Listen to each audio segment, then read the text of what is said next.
Good company then. Right. All right, so we're rolling now. This is Rob Thompson with Interview with Influencers. My guest this week is Mike Bomberger. How's that one? That's good. You got it. Yeah, perfect. So thanks for joining me. And this is a subject that I haven't talked about yet. I brought to the audience. It's the industry of cycling, and there's so many different pieces of it. And I think it's one of those industries globally that is massive. But I don't think in the United States it probably gets its due respect from the participation from recreational and professionally and weekend warriors. And I think this is a great time, Mike, to really educate the audience on the overall scale and the business of cycling, and then what part you play in that. So I'm going to tee you up. Just talk about how, a little bit back and how you got involved in it, and then we'll take it from there. Okay. I got involved in cycling in kind of a roundabout way. I wrestled for 20 years all the way through college, and I coached a little bit after college. So I was a frequent exerciser, to say the least. And when I got to law school, I didn't have an outlet for exercising. And I was used to, wrestling is a sport where you suffer a lot, and I was used to suffering a bit. And some of my friends cycled, and they got me involved in cycling. And I've been doing it ever since about 1990, 91. And it's been my outlet for a lot of different things, socially. And also, I get in my exercise addiction every morning. So talk a little bit about the competitive side of it, and just from the United States standpoint, what does the governing bodies look like? What does the overall business look like? It's really very, very broad. I mean, from the time we're kids, we get on a bike, and a lot of parents remember the first time they put their kids on a bike. So that's something that people do as children, and so that's one aspect of the bicycling community. As you get older, a lot more people are using it for exercise, and especially when you get older, like myself, and you have a lot of injuries, you use cycling something that you can use because if you have knee injuries or you have other types of injuries, it's pretty gentle on your body. So you have a large swath of people that are middle-aged, 30s, 40s, 50s, and there's even people in their 80s now still cycle daily.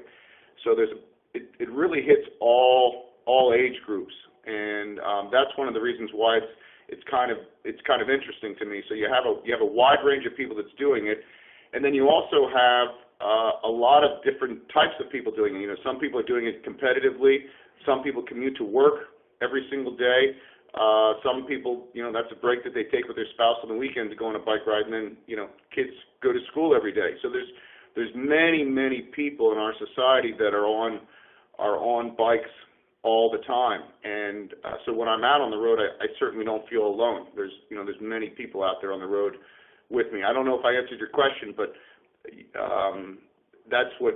for me, that's what cycling is in the United States. It's such a broad range of people that's doing it and that's enjoying it.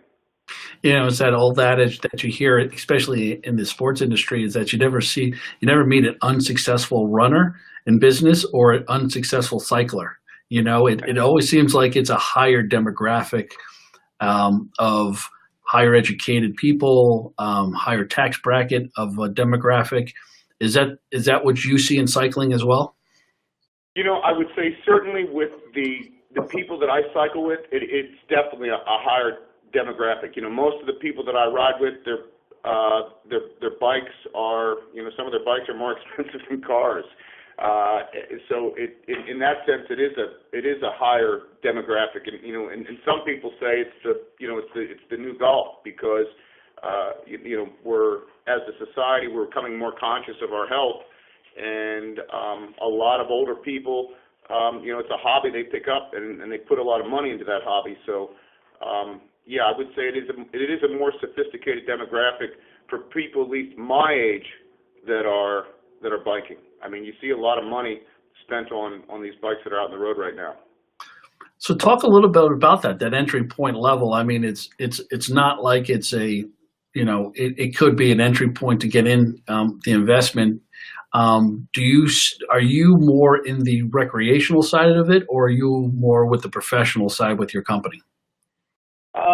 You know, I'm in both. Personally, I'm your highly competitive amateur cyclist that's raced a little bit in the past, type A, and a lot of the people I ride with are very competitive, and most people I ride with race a lot. So that's my social circle of people that I ride with, almost on a daily basis. Now, in my practice, I see all kinds of people on bikes. I see a lot of people that are the same people that I ride with socially that are very competitive, but I see a lot of people that commute to work. I see, I represent kids that are on bikes. I represent, older adults that probably cycle, once or twice a week versus the 6 days a week that I get in. So there's really a wide range of clients that I see in my practice. It really all shapes and sizes, for lack of a better term. So do you represent any professional riders, or is it just, I have represented professional riders, not where they sustained injuries with racing, but a lot of these professional riders spend a ton of time on the bike, as you can imagine, preparing for races, and they've been hit in some bad accidents. I haven't represented a ton of them, but I've certainly represented a significant number of them over the course of my practice, and it's mainly just because, and I have those contacts because of all the riding that I do, and some of the sponsorships that that my firm has given with different teams. We're known in the cycling industry, so when people have an accident that are on one of these professional teams, sometimes they call us. Like, for example, this year we're sponsoring Jelly Belly, which is the longest running professional sponsor in cycling. And, hopefully none of those guys need me this year, but we're there if they do. So what was that aha moment you had that you wanted to focus just in this space with your practice? When I started out my practice in the mid-'90s, I handled all types of personal injury cases. And eventually we became pretty successful with the results that we got, and we could become much more selective with the types of cases that we've been able to take. And as I would say in the last 10 years, when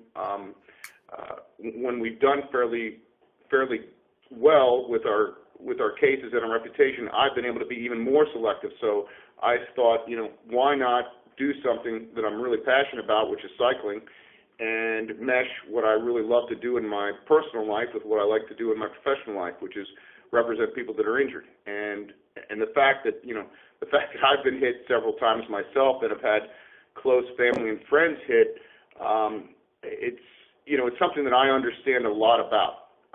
So when people come in and talk to me, I've been there, I've done that, I've been through I've sat in a hospital bed for a week, and so I know what it's like, and there's a lot more, I have a lot more emotional connection with my clients that are in cycling accidents than I do with somebody else. You guys are able to sit around and compare scars? It is, and it's ridiculous, but it does get where you start to one up each other where they talk, and I'm like, listen, that's nothing. Let me tell you about this. So yeah, Right. I can only imagine. So talk about some of the hot topics that are happening right now in cycling that when you discuss with your clients, or preventive, or what's kind of your pitch out there on just biker safety? Well, that's a great question. There's a few different things that we're trying to emphasize right now, and that's rider safety visibility, which is trying to prevent these accidents before they happen. And there's multiple studies, scientific studies out there that are peer reviewed that show that cyclists that use fluorescent and or different lighting systems are much less likely to be hit by drivers. And as you know today, there's just a lot more distractions for people that are in the cars. Mobile phones are prevalent, and people are on them all the time. I go out, I cycle early in the morning, and when I stop at a stoplight and I look to my left and I see what people are doing inside their cars, it's incredible. And I see people come by me, they're texting on their phones, so there's a lot of distracted drivers, and that's one of the reasons why rider visibility on the road is very, very important. So that's a very hot topic right now that we're trying to change the culture in cycling, so that people that go on the road, they wear things that are that cause more of a distraction to the riders. They get the driver's attention, and so that's a movement that we're trying to become a part of. Just like years ago, lots of cyclists didn't have helmets on, and now many states have laws that you have to have a helmet. That every state should, they don't, but the culture has changed so that now everybody wears a helmet. Well, the culture can also change so that when riders are on the road, they have a light on their bike, and they're visible for the motorists that are on the road. I mean, 47% of the accidents that occur on the road happen during the day. So that's one movement or thing that we're very interested in. Another is the distance that you're allowed to give a cyclist. California has just passed a 3-foot law, and hopefully more states will follow. Whereas if you're a motorist and you pass a cyclist or someone on a bike, you have to give them at least 3 feet.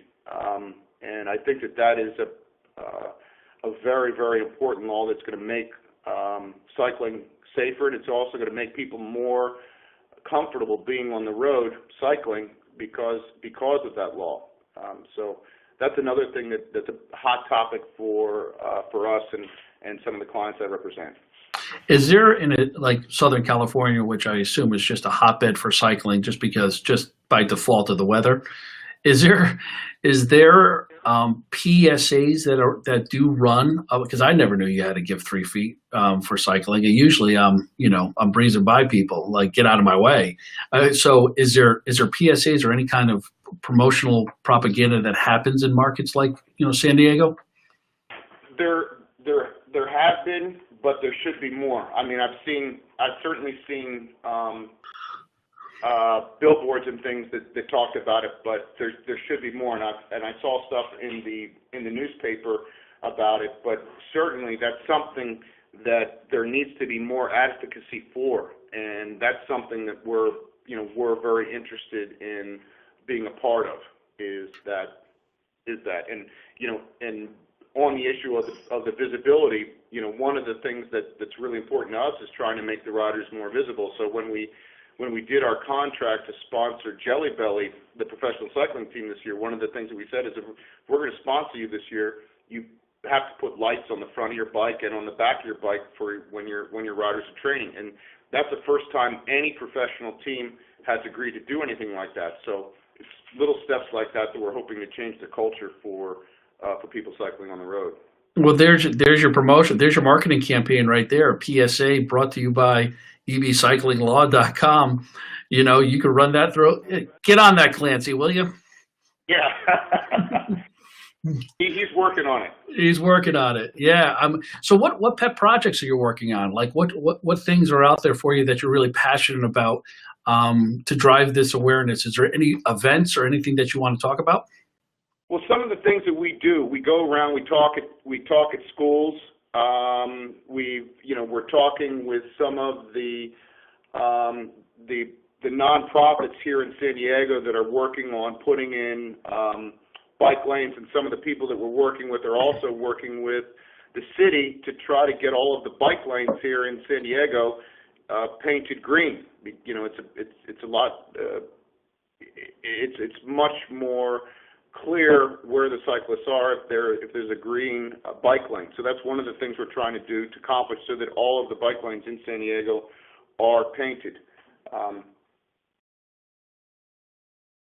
What else?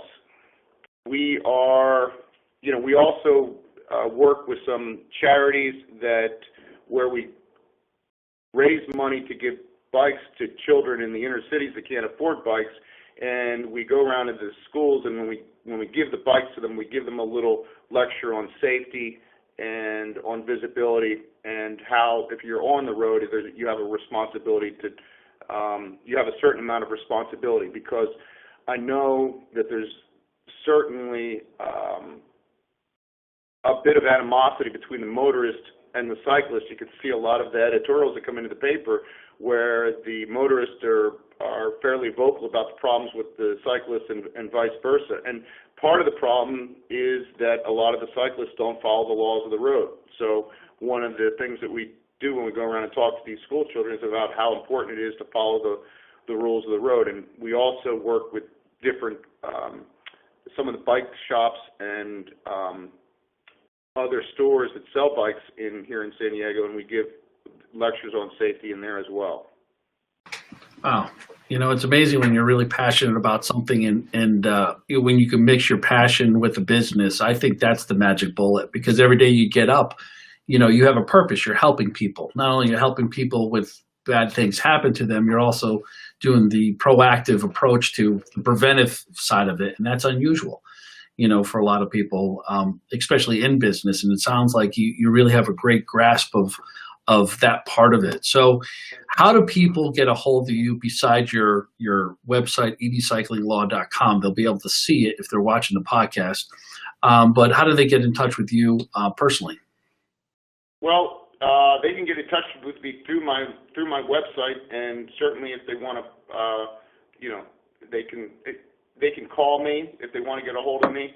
The easiest way is to get a hold of me through my website. I mean, you can Google Mike Bomberger cyclist, and you'll get a lot of hits for that. So you can find me pretty easily. I'm on LinkedIn, I'm on Facebook, I'm on all the, our marketing people do all those things. So it's if you put my name out there, you should cycling and or bicycling should come up quite quickly. So Mike Bomberger, from wrestling to cycling, from the Northeast to Southern California, you're taking on the world, buddy. As much as we can, yes. Yeah. It's going to work a lot easier when you really enjoy what you're doing. Oh. And it took quite a few years to do that, but now that I have, it's pretty nice. Well, hopefully I'll be out there to go visit Ed and see you, and then we can compare scars, but mine have nothing to do except for 1978 against my little Huffy crashing into a fence and 7 stitches across my chin. That's the only brag that I have for cycling. Too funny. That was my first bike, an Orange Huffy. Oh, I remember. Yep. Those were great bikes. Those were the best. I think they weighed about 300 pounds. And right, and when you jump over everything, no helmets, no protection on, you're crashing like crazy. Those were the days. Those were the days, and I know it. My kids ride their bike to school, and when my son carries his bike up the stairs out of the basement every morning, he asks me why my bike weighs 1/3 as much as his, and we always laugh about that, the fact that his bike is so much heavier than mine. But that's the way it goes. Right? And growing up, that was the only way you got anywhere. You had to ride your bike. Either that or your shoe leather express, and you're walking. Right.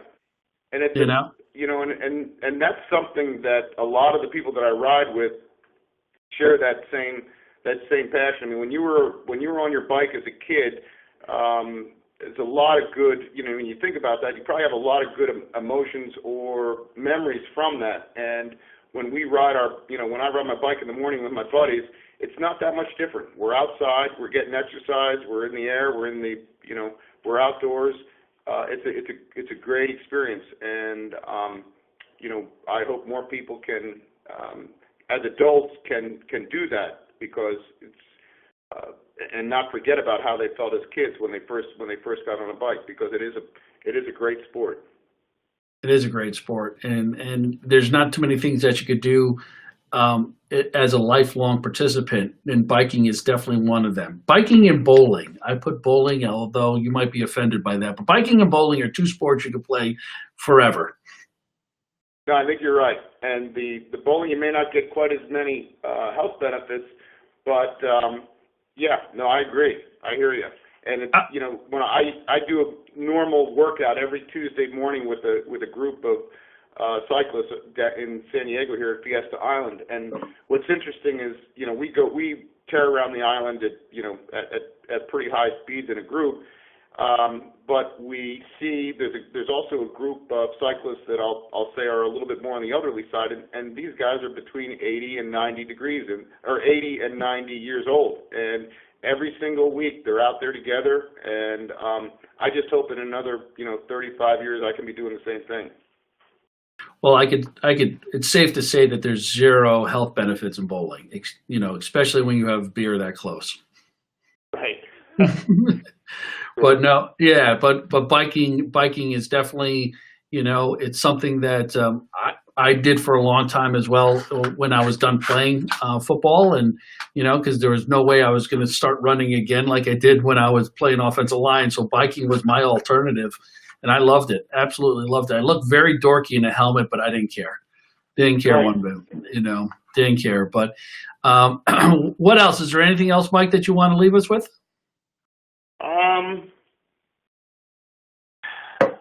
People know how to get a hold of you now. I think you brought a new light, and you definitely was the first person that I've ever had on talk about cycling, and it is a real sport and a real business.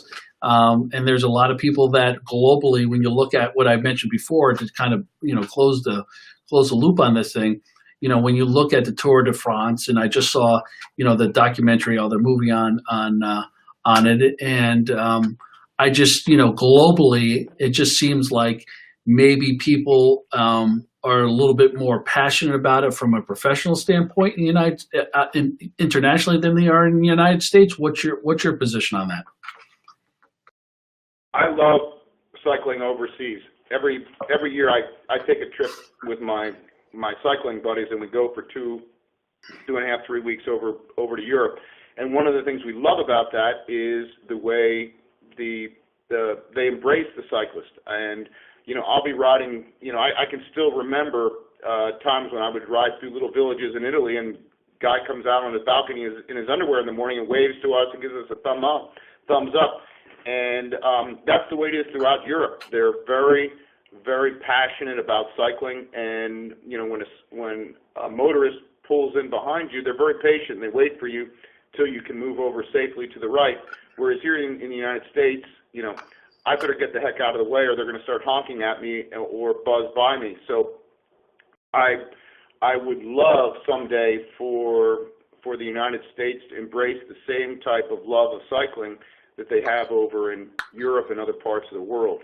And I think it's two parts. It's one, the cyclists here need to be friendlier with the motorists, and the motorists here need to be friendlier with the cyclists. And and I hope eventually too that our local and state governments can make the roads more accessible and accommodating for the cyclists, so that we're not out in the middle of traffic slowing the motorists down all the time. And it helps also if both sides keep their hand gestures to themselves on the road.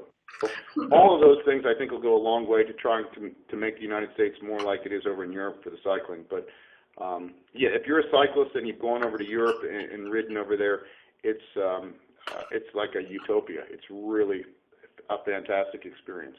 What's your top U.S. bicycling cities? Top U.S. bicycling cities. Portland is probably up there. Anything up around Oregon. I love Bend, Oregon. Mm-hmm. Those are probably the top. I love San Diego where I live. Mm-hmm. It's not as there's a lot more traffic than I'd like, but overall I can ride here year round, which is where you are and where my my family is back in Pennsylvania. They can only ride at 5 months out of the year. So I love the fact that you can ride year round down here. So, but some cities are far more progressive and welcoming of the cyclists, and a part of that I think is the they cater to tourists and people that really are endeared to the outdoor lifestyle. And that's why I think you have a lot of cities up in Oregon that are, very cycling friendly. You never see anybody cycling in LA or walking, by the way. Yeah, LA is something else. I'm going to keep my comments to myself on that. Well, Mike, thanks so much for taking the time to spend with me and to educate my audience on your passion, what you do for a living, and the whole cycling community. And it's definitely one that I think sponsors and media and folks that are in the industry know that it's there, but sometimes conversations like this need to happen to educate other people to take notice of it. So I appreciate your time. I really do. And it's been a real pleasure. Thanks so much for having me on, Rob. I really appreciate it. You bet, Mike. Okay. Take care now. Thank you. Thanks. Bye-bye. You're listening to Rob Thompson, Interview with Influencers. It's Mike Bomberger.